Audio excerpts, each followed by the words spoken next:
जय श्री कृष्णा दोस्तों, कैसे हैं आप सब। आप सभी को वट सावित्री व्रत की ढेरों शुभकामनाएं।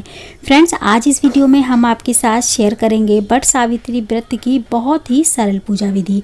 घर में हम पूजा कैसे करेंगे वट वृक्ष की बिल्कुल सरल तरीके से, कम सामग्री के साथ। ये सारी जानकारी और विधि स्टेप बाय स्टेप इस वीडियो में मैं आपके साथ आज शेयर करने वाली हूँ।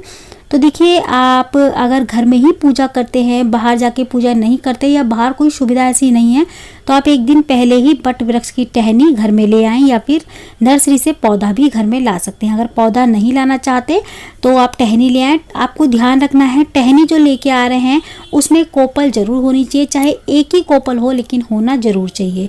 इसके बाद हमें ना आंगन में चौक लीपना है। आप गेरू से या आटे से चौक बना सकते हैं। उसके बाद हमको क्या करना है, वहीं पे चौक के ऊपर आप जहाँ भी चौक बना रहे हैं अपनी छत पे या घर के आंगन में, वहाँ पे आपको बीचों बीच आपको पौधा रखना है। हमें ध्यान रखना है कि हमारा मुख उत्तर या पूरब की तरफ होना चाहिए पूजा करते समय। तो यहाँ पे हमने ना गमला रख लिया है चौक पे। इसके बाद हमने एक पत्ता रख लिया है बरगद का, और हम गमले के ऊपर ही ना माता सावित्री और सत्यवान जी की ना छवि बना रहे हैं। तो एक आकृति बना रहे हैं इंसान जैसी, मन में भाव रखते हुए कि हम माता सावित्री और सत्यवान जी का पूजन भी करेंगे साथ में।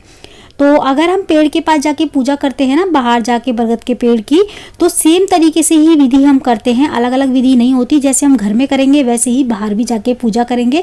बाहर जो जड़ होती है ना, जो तना होता है, उसमें हम माता सावित्री सत्यवान जी की छवि बनाते हैं और अपने हाथों की छाप लगाते हैं इस तरीके से। तो यहाँ पे मैंने पत्ते के ऊपर ना माता गौरी और गणेश जी की स्थापना कर दी है। थोड़े से अक्षत रख के पत्ते के ऊपर, वहाँ पे मैंने गौरी माता हल्दी से बनाई है और गणेश जी मैंने सिपारी से बना के उनकी स्थापना कर दी है। अब एक फूल में थोड़ा सा जल लेके मैंने सबसे पहले गणेश जी को, माता गौरी को भावपूर्वक स्नान कराया है। उसके बाद मैंने जो है ना पौधे को सींच दिया है। तो आप जड़ के पास, अगर पेड़ के पास आप कर रहे हैं पूजा, तो आप तने में जड़ में जो है ना पानी सींचें। उसके बाद इस तरीके से सबसे पहले हमें गौरी गणेश की पूजा करनी है, उसके बाद पेड़ की, उसके बाद हमें माता सावित्री सत्यवान जी की। यहाँ पे मैंने एक साइड में एक कलश भी रख लिया है। आप मिट्टी का कलश ले लें, छोटा सा भी ले सकते हैं। उसके ऊपर आप दिया रख लें या फिर एक फल रख लें। कलश ऊपर से खाली ना हो। कलश के कंठ पे हमें मूली बांधनी है, स्वास्तिक बनाना है।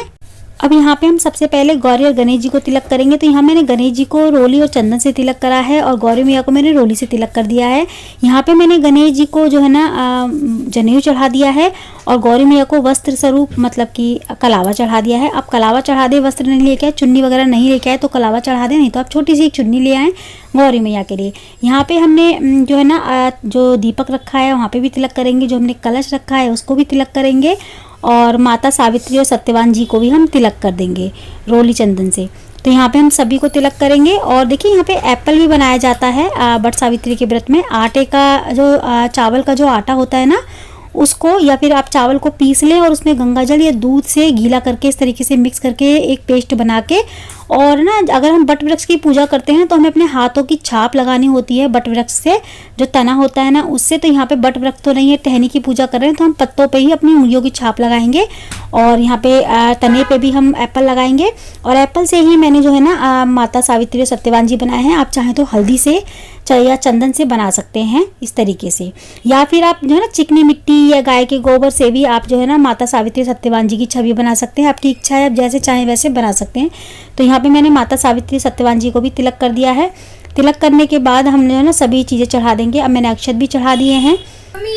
सभी को हम फूल चढ़ा देंगे। फूल चढ़ाने के बाद देखिए, जो हमने काले चने भिगोए थे, एक दिन पहले हमें काले चने भिगो के जरूर रखने हैं और उनका भोग लगाना। तो मैं यहाँ पे 7 जगह पे भोग चढ़ा रही हूँ चने का, ब्रह्मा विष्णु महेश गौरी गणेश जी के और माता सावित्री सत्यवान जी के नाम का।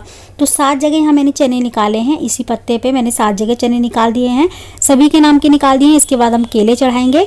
तो यहाँ पे ना हमने जो भी ऋतुफल हम लेके आए हैं, केले, आम, खरबूज, अब चढ़ा दें। यहाँ मैंने गौरी गणेश जी को चढ़ा दिया है भोग, ब्रह्मा विष्णु महेश और सावित्री सत्यवान जी को भी चढ़ा दिया है। तो सभी को हम भोग चढ़ाने के बाद उसके बाद हम जो भी हमने फल वगैरह अलग से लिए हैं हम वट वृक्ष को भी चढ़ाएंगे। यहाँ पे देखिए, जो वट वृक्ष पे फल जो लगता है ना, वो फल हमें, उस फल के आकार का हमें मीठे आटे के जो है ना मिठाई बनानी होती है, मतलब मीठे आटे के गुलगुले बनाने चाहिए उसी आकार के। तो वो भी हमने बनाए हैं, वो भी हमने चढ़ा दिए हैं। यहाँ हमने वट वृक्ष पे फूल चढ़ा दिया, माता सावित्री सत्यवान जी को भी हमने फूल चढ़ा दिए हैं। सभी को हम फूल चढ़ा देंगे तो फूल जरूर चढ़ाएं। यहाँ पे हमने वट वृक्ष पे जो है ना जनेऊ भी चढ़ा दिया है। अगर आप जनेऊ लेके आएँ तो जरूर चढ़ाएं, नहीं तो आप कलावा चढ़ा दें 5 बार लपेट के, और आप कलावा चढ़ा सकते हैं। वैसे जनेऊ लेके आएंगे तो ज़्यादा अच्छा रहेगा।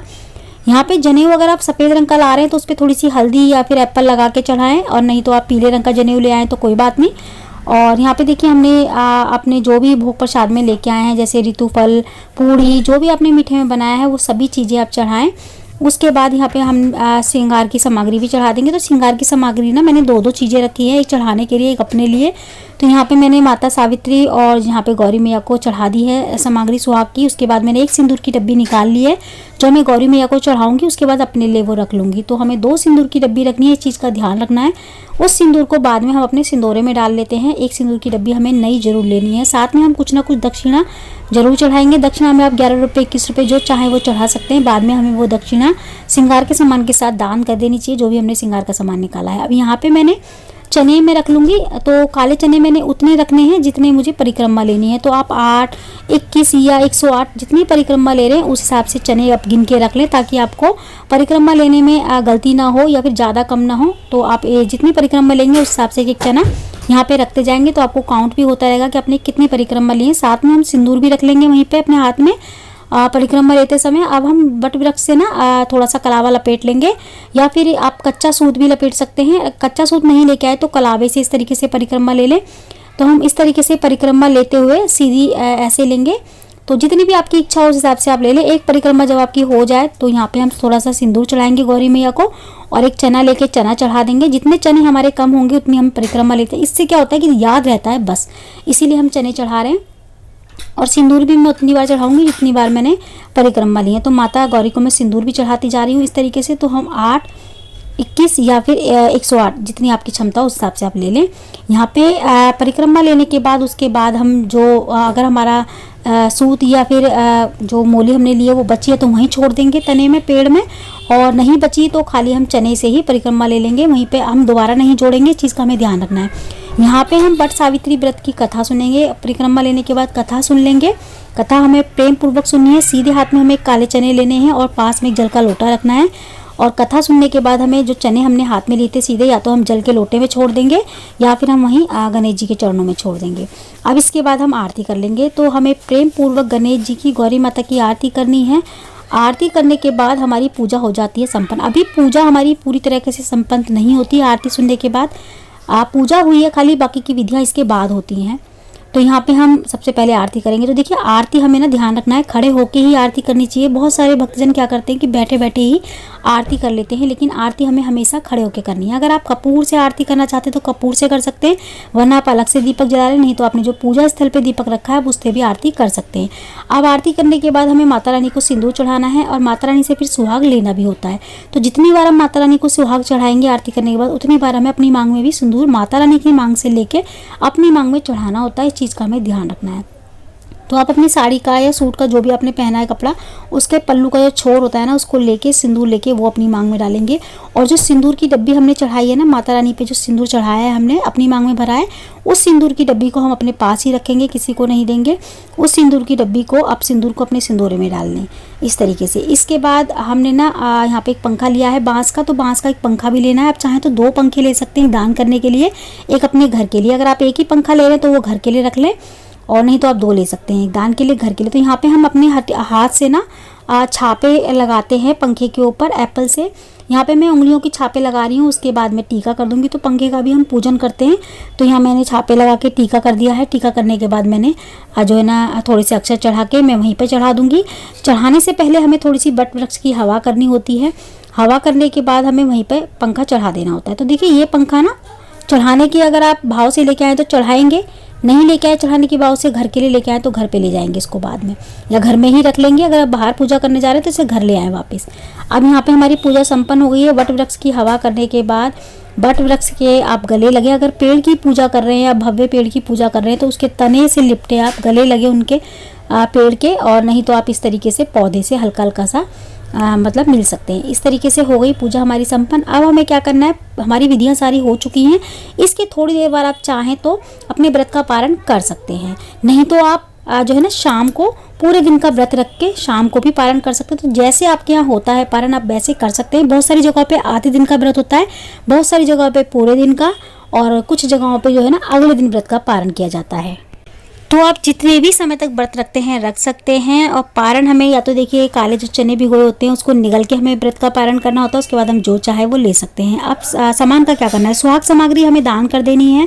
भोग प्रसाद में जो भी हमने चढ़ाया होता है उसको हमें बांट देना होता है। तो इसी तरीके से हमें ये पूजा करनी है, व्रत रखना है। तो आज की वीडियो में इतना ही। जय माता दी, राधे राधे।